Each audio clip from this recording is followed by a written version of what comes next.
আচ্ছা, ঠাকুর চলে যাওয়ার দিন তো আপনি ছিলেন, সেই দিনের ঘটনা আমি তো সেই দৃশ্য মূল শ্রীনগরের সাংঘাতিক। আমি তো ঠাকুর বাংলাতে থাকতাম। ও ঠাকুর বর্মার রান্নাঘরের পিছনে একটা ঘর ছিল, দাদার রিডিং রুম, সেই ঘরেই থাকতাম। ইমার্জেন্সি ওষুধপত্র ঠাকুর সব আমার কাছে থাকতো। কিন্তু ঠাকুর রোজ ওই দিঘা পাড়ার ওখানে বেড়াতে যেতেন, তো সবাই যেত, আমরাও যেতাম। তারপরে সেতে সারাদিন সুস্থ, কোনো রকম অসুখ টসুখ কিছুই ছিল না ঠাকুরের। তারপরে রাত্রে সন্ধ্যাবেলা থেকে তামাক খেয়েই যাচ্ছেন। তো সরোজিনী মা বলছেন যে ঠাকুর সকালে তো বেড়াতে যাবেন, এখন সে বড় অনেক রাত হয়ে গেছে, বলে আয় বসে গল্প করি, এমন দিন আর পাবি না। রাস্তা পাক কিসে ইঙ্গিত দিচ্ছে কেউ জানে না। বারবার বলছেন, আমরা বসে আছি পাশে, ঠাকুর বারবার বলছেন এই আমার 80 বছর সাথে আর কত বাকি আছে। আমি দেবীদাকে জিজ্ঞেস করলাম, তাকে রোজ এই কথা কেন বলছে, আমার 80 বছর সাথে আর কত বাকি আছে? তো দেবীদা বলছেন যে দেবীদা বলছেন যে 80 বছর পরে হয়তো পৃথিবীর একটা চেঞ্জ হয়ে যাবে, কিন্তু এই যে চেঞ্জ কেউ ভাবতে পারেনি। সেটা সেই স্মৃতি মনে করা মুশকিল। এবং ঠাকুর তখন সুস্থ। ডাক্তার পেয়ারিরা ঠাকুরকে সুস্থ দেখে ঠাকুর আমি তো কলকাতা যাব না, হাত করে টেনে যাও, তাকে ছোটদা ঠাকুর কাছে পারমিশন, বাবা আমি তো কলকাতায় যাবো। বলে এখন না গেলে হয় না বাবা, ওখানে 4টে মিটিং আছে, তো আমাকে আমি যে কথা দিয়েছি ওর কথা দিয়ে যেতে হয়। ছোটদা চলে গেলেন। আর ঠাকুর ঘরে যেসব ইমার্জেন্সি ওষুধ মতো থাকে সমস্ত প্যাকেটগুলো ঠিক আছে, কিন্তু মন্ত্রণ দেয় ওষুধ নেই, সব প্যাকেট। ঠাকুর যাবেন 4:55 তো ওই জানুয়ারি অন্ধকার ঠান্ডা, তো চারিদিকে লাইট জ্বলছে, কিন্তু ওই যে ভগীরথার ডিসপেন্সারি ওই ঘরটা লাইট জ্বলছে না, খালি সুইচ টিভি যাচ্ছে, লাইট জ্বলছে না। অন্যান্য দিন হলে সবার সময়, অন্যান্য দিন সবার সময় টর্চ নিয়ে শোয়, কিন্তু সেদিন টর্চটা নিতেও ভুলে গেছে। তার কাছটা চিৎকার করতে ওষুধ দেখতে সবাই খালি, কোথায় পাবো ওষুধ? তার দাদা বললো যে ডেরিফিলিন ইঞ্জেকশনটা তাড়াতাড়ি নিয়ে আসে, আলাদা আমার বাবা চলে যাচ্ছেন সুস্থ। ঠাকুর ওই চোখের উপর বসে এমন শ্বাস নিচ্ছেন, তো অক্সিজেন সিলিন্ডার আনতে না ওইখানে অক্সিজেন সিলিন্ডার আনতে গেছে, ঠাকুর বাড়ি গেটে তালা, গেস্ট হাউসের গেটে তালা, হসপিটালের গেটে তালা, এতগুলো তালা করতে তো অক্সিজেন সিলিন্ডার আনতে যখন অক্সিজেন সিলিন্ডার ঠাকুর বাড়ির মধ্যে ঢুকলো তখন ঠাকুর চলে গেলেন।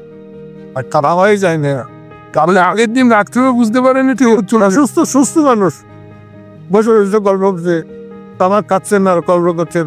তো সরোজিনী মাঝে এত রাত হয়ে গেছে, আপনি এখন শুয়ে বসে সকালে তো আবার বেড়াতে যাবেন, করে আয় বলছে গল্প করে আমার দিন আর পাবি না। আগে ফেরেন দাদার মুখে যেটা শুনেছি, আপনি আর দাদাই ছিলেন, হ্যাঁ ওই দিন আধার আর দাদা তো ভিতরে ট্রিটমেন্ট দেন, আর আমরা তো ছুটাছুটি করছি, ওর দাদা যেটা ইঙ্গিত করছে। কিন্তু ওই ডিসপেন্সারিতে ডেলিভারি ইঞ্জেকশন খুঁজেই পাচ্ছেন, লাইট জ্বলছে না, তো সমস্ত ঠাকুর বাংলোতে লাইট জ্বলছে, ওই ডিসপেন্সারিতে লাইট জ্বলছে না, সব প্ল্যান করা ঠাকুরের। তারপরে কাকু আমাকে বলে যে তাড়াতাড়ি ডাক্তার ননী মন্ডল ছিলেন, ওনাকে ঠাকুর ডাক্তার বলে রাখতেন। ওর সাথে উনি দেখলেন যে ঠাকুর সুস্থ আছেন, তার ঠাকুর বললেন যে এই ডাক্তার আজকে বাড়িতে না গেলে হয় না। তো উনি দেখলেন যে ঠাকুর সুস্থ মানুষ, এখন আর কি করবো, তো উনি বাইরে চলে গেলেন। আর যখন ঠাকুরের ওই ইমার্জেন্সি অবস্থা, কাকুদা বললেন শিগগিরে ননীদাকে ডেকে নিয়ে আয়। আমি গাড়ি ড্রাইভ করে রেলওয়ে গেটে গেলাম, গেট বন্ধ, সব মিরা কেন গেট বন্ধ। গেট খুলতে এখানে ননী মন্ডল আসা ঠাকুরকে দেখতে পাইনি, বডিটা দেখেছে। তার বড়দাও তো ছিলেন না, বড়দাও তো পরে এলেন না, তো করে এসছে। এটা পরে মানে বড়দা ঠাকুর চলে যাবার পরে এসছে আমি আপনার কেউ ভাবতেই পারিনি তো। ঠাকুর তো অসুস্থ নয়, রোজ ঠাকুর রোজ তো আমাকে বলতেন যে আমি আর আমার মা যে ঘরে ছিলাম সেই ঘরটা তুই দেখেছিস। আমি কি করে বলবো, আবার তার সেই সব সাধন ভজন নেই, বারবার বলছেন যখন এরকম কথা আমি চুপ করে থাকি। অজিত গানগুলি ছিল ওর বজে দেখেছি আমি কি করে বলবো। ঠাকুর আর ঠাকুরের মা যে ঘরে ছিল সেই ঘরের কথা আমি জানবো কি করে, আমি চুপ করে থাকতাম। এসব হতো।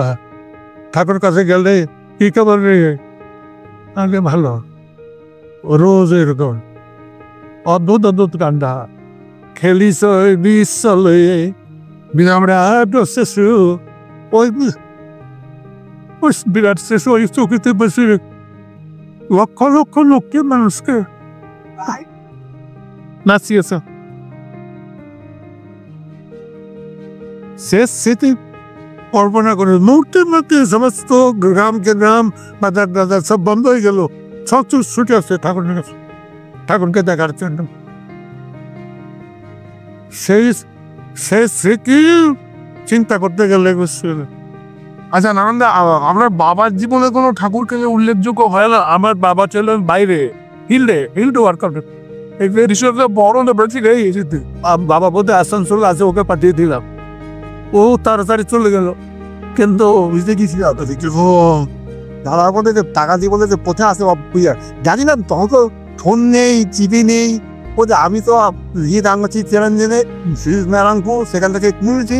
বাবার কোনো ঠাকুর বলেছেন কোনো অবলেটের বাড়িতে গিয়ে 3 দিনের বেশি থাকতে নেই, কারণ তারা বলে বসে বসে খাওয়ার জন্য তেল ও তাদের শ্রদ্ধা থাকতে থাকতে ওখান থেকে চলে যাওয়া। বাবা তাই কোনো অবলেটের বাড়ি 2 দিন থেকে 3 দিনের বেশি থাকেন না। হয়তো কোনো জায়গায় কোনো সৎসঙ্গই নেই, সেখানে আপনি ফিল্ড ওয়ার্ক আছেন, কী করে যাবেন, কী কাজ করবেন? অটোমেটিক্যালি আপনি যদি ঠাকুরের প্রাণ হন, অটোমেটিক্যালি রোগ চলে আসে। নর্মালি এই যে ইউনিফর্ম, এটা দেখে মানুষ বুঝতে পারে যে আপনি ঠাকুরের সব সেখানে লোক। এরকম এই ইউনিফর্মটা ঠাকুর সৃষ্টি করে।